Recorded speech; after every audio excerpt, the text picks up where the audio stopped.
So if you could please introduce yourself. I am Zack Richardson. I must say, some call me the academic doctor, but I'm always changing. Every day of my life, I'm learning new things. And with all these new things that I'm learning, it provides an opportunity to really find out the I in the am. You know what I'm saying? So for me, I don't know who I am. Today, I'm this gentleman who has a desire to change lives for the better, but tomorrow, I'm probably going to be someone else. I like to tell my friends, we always talk about having a soul, but I just like to think that I am the soul. I am constantly changing.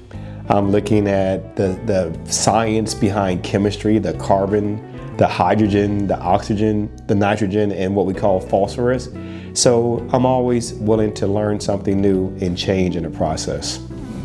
When you look at today's date, December 11, 2025, the beauty of having a perspective and a perception of what tomorrow holds can be very complicated, even in the world of AI.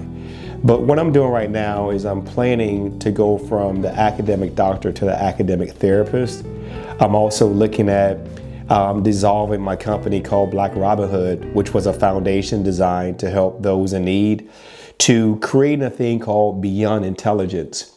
Looking at how AI has expanded, which we call artificial intelligence, and now being in a good place to look at beyond intelligence.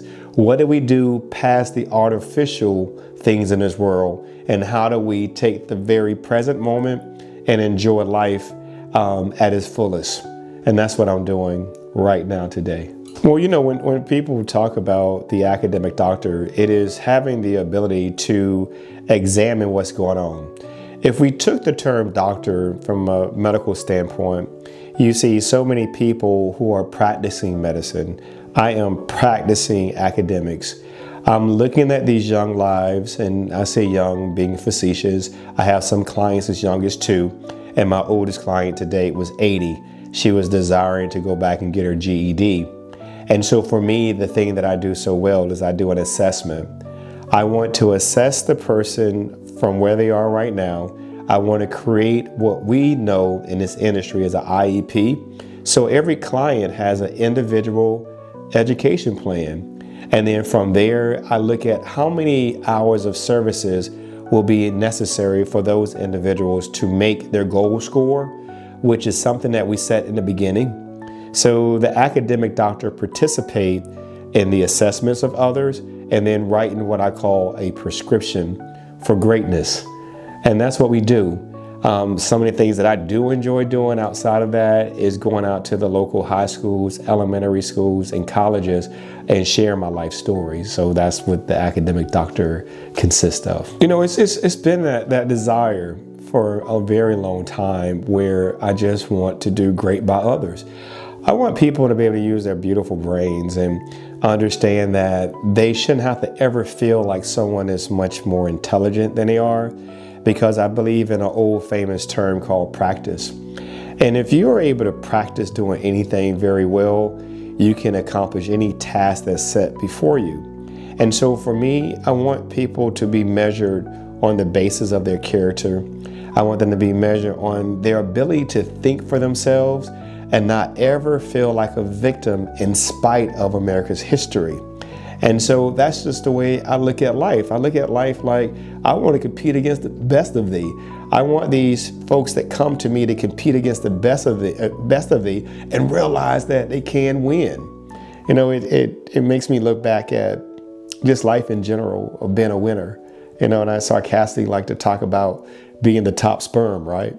In any field of work, in order to be the top sperm, you have to swim like the great swimmer Michael Phelps, right?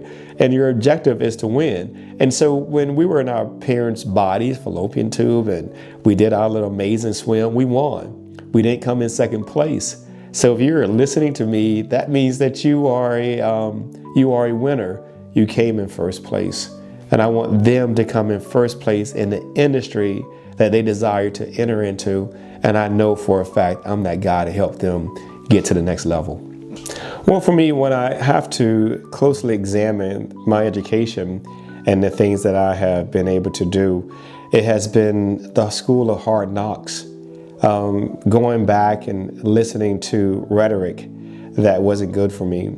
Rhetoric about being a victim, rhetoric of believing that I could not compete on the same level with white and Asian constituents.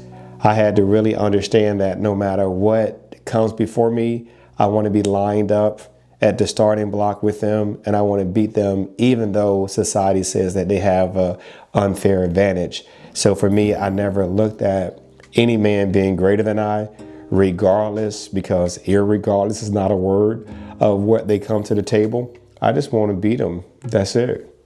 You know, the feeling of being able I can compete against anyone was predicated, I have to go back a little bit to childhood.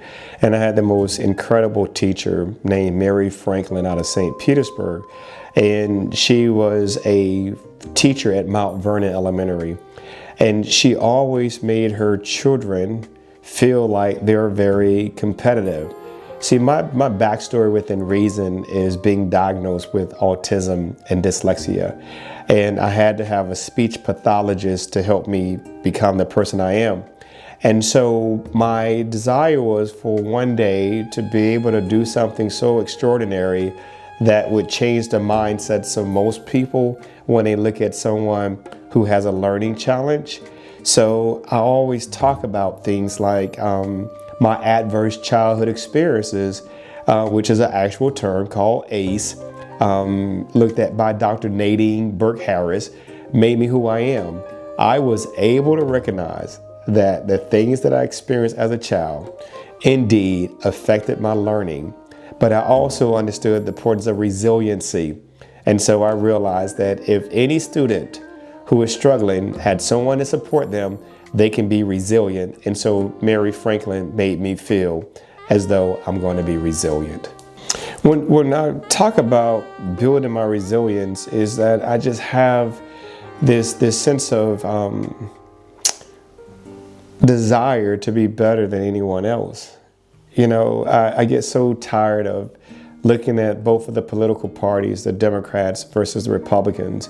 I am sick and tired of being sick and tired of just the bickering, when I believe that if I was able to compete against others, I don't want no one to give me the affirmative action. I want to affirm my own actions because I don't want to have an asterisk by my name. And I think what I've seen over the years is that there are so many qualified black boys and girls who are looked upon as though, hey, he's great because they were given a handout, or he's great because of some different rules. And indeed, they're great because they're great. But because there are rules that set aside that give certain cultures an advantage over others predicated about history, then you can never get a chance to really evaluate that person for their true greatness right now, because your assumptions is they must have been given a handout over the other person, when indeed it's not. They're just naturally better, and they deserve to be in these certain places like being a pilot or getting into Harvard or Yale because they earned it. It wasn't based upon their skin color. So I tell everybody, if you don't want to be judged or misjudged, affirm your own actions. And so my entire life, I am affirming my own actions without feeling like I need an advantage over any man or woman, regardless of their race or their sexual orientation. I think absolutely being able to affirm my own actions has opened up so many doors. I work with a lot of wealthy people, kids, a lot of athletes and doctors and scientists, and even tradesmen who run $1 million corporations. They have entrusted me to work with their kids, even though I don't look like them. They understand that I'm going to push their kids hard. They understand that I'm going to pray with their kids before the session, and they have a high level of expectation. And so when they see me, they're constantly asking, wow, how did he do it? And if he was able to do it, what's wrong with the rest of them? And I have to quickly remind them, you cannot group every individual in the same capacity because of my largest organ, which happens to be my skin. So I have to redirect them, I have to teach them and let them know that simply because I'm black, don't compare me to all other blacks. Compare me to who I am, the man that I am. Well, when I first recall being diagnosed with autism, I don't know what autism is. So for me, it was a stereotype, and they started giving us additional services. So again, I had a speech pathologist who would teach me about words and vowels and consonants and syllables. Then I had a math coach. And then my adopted mother, she made sure that I had an art coach. So I love to draw. Like behind me, that's my artwork. So going into the academics of where I'm at and being in Florida is quite different. You know, it's different than what they're doing in California. It's different than what's happening in the North. It is just totally different. There's no one size that fits all. And I want everyone to understand that. There is no one size that fit all for students, but there are certain things that all students must know in order for them to be competitive. And that's the reason why I'm creating BI. Beyond Intelligence is going to allow for people to look at the things that I know for a fact that students don't know and to have a level of mastery. You know, we talk about spiral learning, we talk about scaffolding, and we talk about looping. And what it simply represents is that making sure that those items that students are supposed to know, they don't lose sight of them and they become lifelong learners. And that's what Beyond Intelligence is all about. It's not about where you are. It's more about understanding that you can compete globally. And so you must have the right information to compete against anyone on any of the different continents. And that's what I want to guarantee. Well, because I'm always looking at new ways to learn and develop, and I understand that the brain is a muscle, I'm always looking at my neurons and looking at how I can get my dendrites, and I'm always adjusting my central nervous system.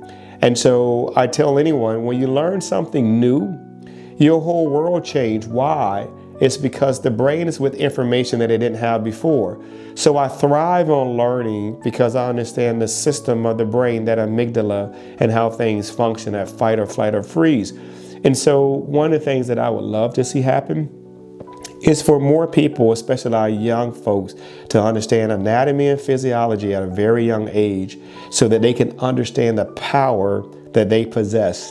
And as we say, power is simply a physics equation that says work over time. You know, I had to put the work in over a period of time to build my power. I won't ever say it was easy.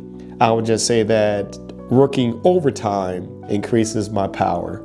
If I had a message to share with the world about being diagnosed with autism and not knowing what autism is, and it's still a growing phenomenon, they're looking at how some kids are receiving medications or vaccinations, and that's the reason why. I'm not falling for that. I just think that every human brain is different. It's just like my fingerprint is different than everyone else. The beauty of autism and having an IEP, or what some had was a 504, that original diagnosis, and then the IEP is how we're going to work through it. I felt like a superhero. And what I mean by that, I felt kind of spoiled. I felt like I was the brightest kid. Why? I have a teacher that's working with me one-on-one. I get to be pulled out of class. I'm getting special treatment. And so we didn't have that inclusiveness. We had exclusionness. And so I am exclusively being handled with the greatest care. Now, let me say this, it's not that way anymore. What is happening now is that the IEP system is jacked up. You have a lot of money being poured into these schools, and they're earning more money for that student and not giving that student their services. And so many folks are believing their kids are receiving 3 30-minute one-on-one sessions, where now it may be 30 kids in a group, and then they're there for 30 minutes, or 20 kids in there for 30 minutes. So imagine dividing that 20 minutes amongst each student, and they're not getting their services. However, the principals are billing for FTE, which is that federal dollar that they receive for attendance, and they're billing it as though the student is getting their services, and they're not. Be aware, parents. When I think about approaching any student, whether they have an IEP, a 504, ADD, ADHD, autism, gifted, whatever, I would always tell students that you have to put the practice in. And I know some folks will get tired of me saying the practice is the P, the R, the A, the C, the T, the I, the C, the E. Practice, right? Practice is a physical act of doing something. Act is a verb, which means to do. I've always thought about the fact that I put so much practice reading and being able to prepare myself. And even though I practice a lot, sometimes my words don't come out correctly. And you probably already see my subject verb agreement may not agree.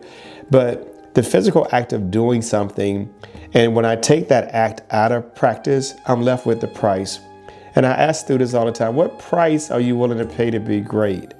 Because when I remove the P and R, the public relations, we left with ice, and ice can be very challenging, very cold, very, very cold. But it's just like the H2O, water. You could be solid, you could be liquid, or you could be a gas. And so for me, I tell my student, put the practice in and you will do great things in this world. Don't put the practice in and you will be the opposite of greatness. So I like to encourage students to practice time and time again. When we say, who am I don't know who I am. I do know that I'm always evolving, but I do know that what my name means. I guess you say Zachary, which means God remembers. And not to just recently when I was able to dissect my name Zachary, because some folks thought that maybe he's crazy for all the things he's doing. I took my name Zachary, and what I see in the middle is the word he. And then I unscrambled the rest of the letters and I got the word crazy. So I guess you could say I am crazy about teaching. I am crazy about learning new things. I am crazy about being able to take God's word and utilize it to make other people's lives better. So I guess Zachary, which represents God, remember, is simply he's crazy, which means exceedingly enthusiastic. That's who I am. So what we stand in front of right now is a dream that finally came true, and it dealt with my adverse childhood experiences. And most people need to understand about Dr. Nadine Burke-Harris did some research that looked at what has happened with our kids nowadays. And so they had a questionnaire that pretty much took charge of what are some things that happen when a kid was a child that can impede upon their childhood. And then they had a solution which was called resiliency. And so once these kids receive therapy, they can do all things. So for me, going back into my childhood, which I won't get into all of that, but I will just say that having to be raised by someone other than my parents during that part of my life, having autism and dyslexia, my father going to prison, it was very, very traumatic. And so for someone who loved to draw and write, I said, you know what I want to do? I want to create a story.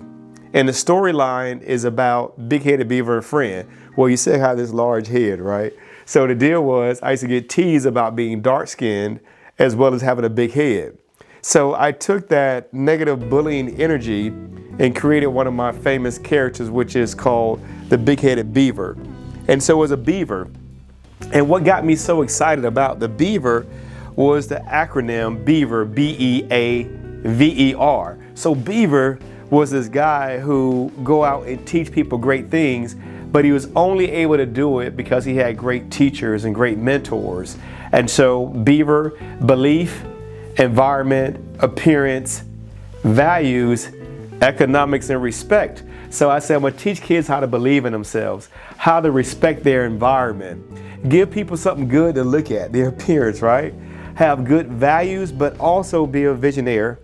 And then your economics, save your money, and then always respect yourself and respect others. And so Beaver had his friends. His one friend was Talkative Turtle.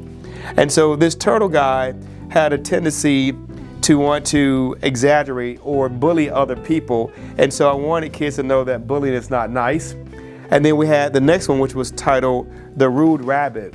And it talks about the experience of what young ladies go through all the time and being able to stand up for themselves. And then if we go to this side, we had the Pewee Pig, which dealt with making sure that you had good hygienes. And then the last one that we have is Fearless Fox, and teaching kids about the importance of safety and risk factors such as playing football and the probability of getting concussions. So I always tell my kids, if you gotta be a student athlete, be a great student athlete. And so this one right here was my first beaver, and everybody made fun of him. And he had this little silly outfit which falls out. And I paid $350 to get this done. And I would put this suit on and walk around and do the Big Head Beaver song and dance. And I got laughed at so often. But one of the things I tell people, and I'll say this aloud, if you want to be successful, especially for our kids, we must always teach our kids about economics. Economics is so essential. And then we have to educate them on their money, but look at the value of receiving a trade or getting a degree. That's the education side. The other part is dealing with their emotional intelligence, where you don't go around making emotional decisions. If you're going to be in a situation for confrontation, walk away. Then the last one is your environment. Get outside and feel that sunlight. Go for a walk. Breathe in some of that natural air inside your lungs. And so for me, I tell our babies, I tell everyone I serve, it's all about your energy. And that's what Beaver is about. Positive energy back in the community, doing great things.